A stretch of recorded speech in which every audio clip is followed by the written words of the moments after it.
Okay, juniors. Today we're going to try stepping away from Soundtrap and checking out a program called BeepBox.co. This is a really nifty program as well for creating totally original beats and loops and interesting music. So I'm going to send you to the website and you're going to start out seeing something that looks exactly like this. And I'm just going to walk you through what each of the sections are for. I'm going to give you a little something to start with. So rather than starting from complete scratch like last time, I'm going to give you a simple beat to start with. And it's your choice if you want to add a little bit more sophistication to the beat or if you want to go straight into composing a little melody to go along with it. Much like Chrome Music Lab, this is going to play your song on a loop over and over again. The cool thing is that you can change the parts of the loop as you go along. So once you get the basics of it down, you can do a lot more with it than Chrome Lab. However, it's a lot less sophisticated and kind of complicated compared to Soundtrap. So I'm hoping it's kind of somewhere right in between the two, and I'll walk you through and you can tell me what you think. So down in this corner, we see the sequencer box, and we're not too worried about all those ones right now. All we're worried about is the different colors. So we've got the blue, the yellow, the sort of orangey red, and the gray. And they go from high sound to low sound, and the gray one is our drum sound. So if I'm placing notes up here, those are going to be fairly high notes. And we can change the sounds later as well, but for now we'll stick with the ones they've given us. In here we have our kind of middle section. So not too high, not too low. And then down here we have more of the low end.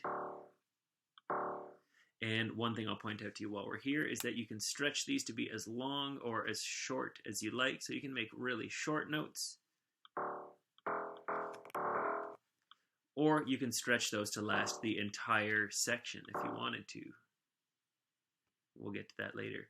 So the first thing you'll see down here, or the first thing that I'd like you to take a look at, is this. And this is our drum sequencer. So each of these makes a drum sound. All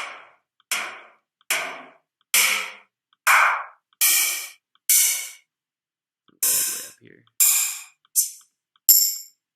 So we have all those sounds available to us, and we place them just by dropping them, and we delete them just by clicking them again. And I created two really simple beats that I'll show you here, and I'll choose one of these to share with you for the beginning of the lesson so that you have something to work with. But you can, of course, build up from what I give you. So here's kind of a straightforward rock beat. And you notice once again that it's playing in a loop.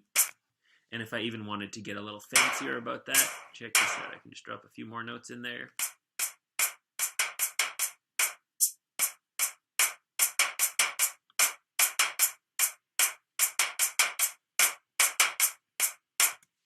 And the thing I like about this is that you can add as you play. So you can automatically hear how the sounds or the changes that you make are going to sound in real time. And that way you can kind of tweak and experiment little by little. I also did another beat using the exact same ingredients, just some slightly different sounds.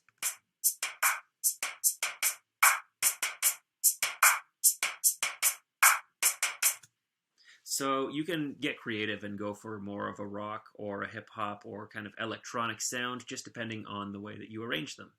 I am going to work, actually I'll grab this one and I'll start working with this one. So what I'd like you to do today is to add in a loop in each of these three. So just one, one, one. Not a whole lot to do there. And again, start simple. You might even want to choose like, I don't know, 4 notes for this one part. So we'll go 1, 2, 3, 4. And I'm doing this in real time. I had nothing planned. I'm just going to show you how some of these things work and how easy it is to turn that into a whole song. So now when I listen to this,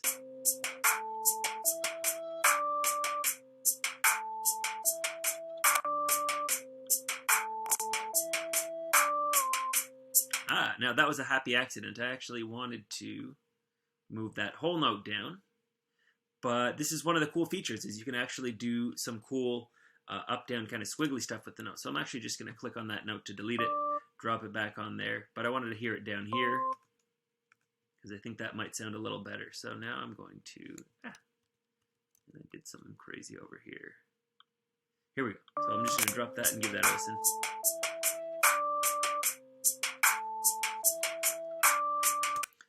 But now that that has happened, so check this out. I can grab part of the note and drag it down. So maybe I want it to dip down right here or dip up.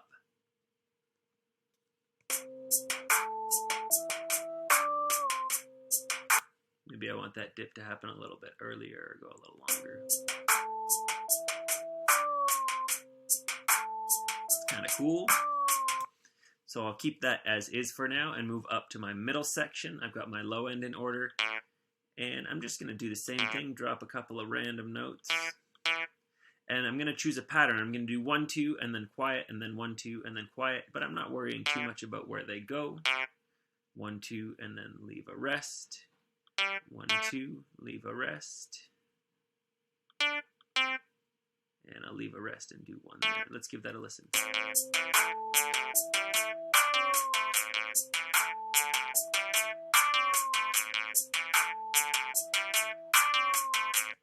So I like that, but I want this to do one of those little scoop things. So I'm going to make a longer note and drag it down to kind of match what the other one's doing.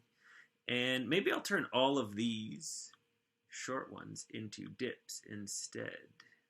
So I'll delete that, drag that out, and make it go up. And see how that sounds.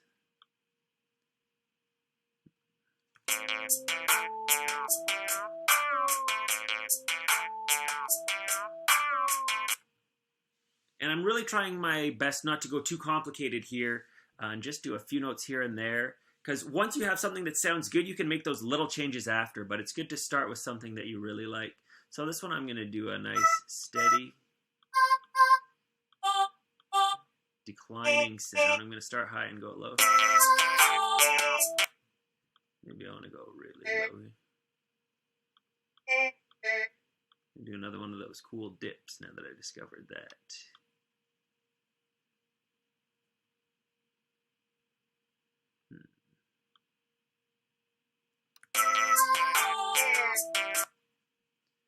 Maybe we'll do a down up thing.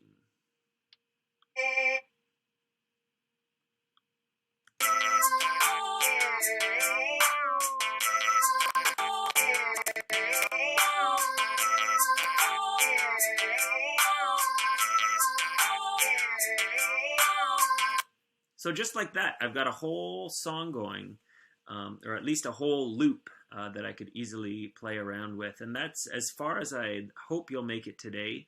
But if you want to take it even a little bit further, then what you can do is change these into 1.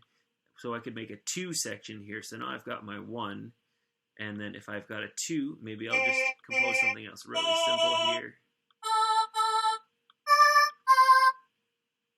Now I've got a 1, 2 section, so I can go 1, 2, 1, 2. And so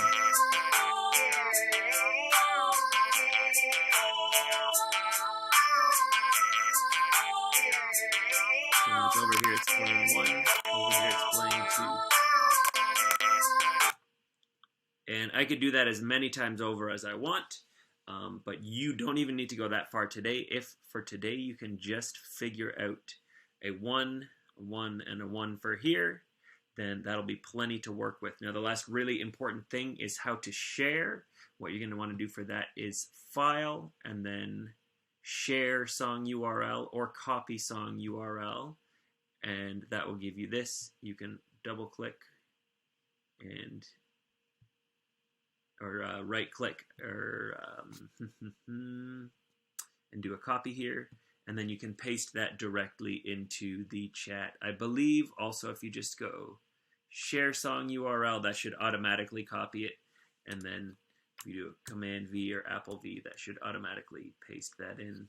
So if you can do that into the Zoom chat, then I will be able to download and share your song. And if you want a copy of your own song for yourself, you can do export song, and you probably want to choose MP3 file here and export, and then you'll get a song version of that you can listen to. Okay.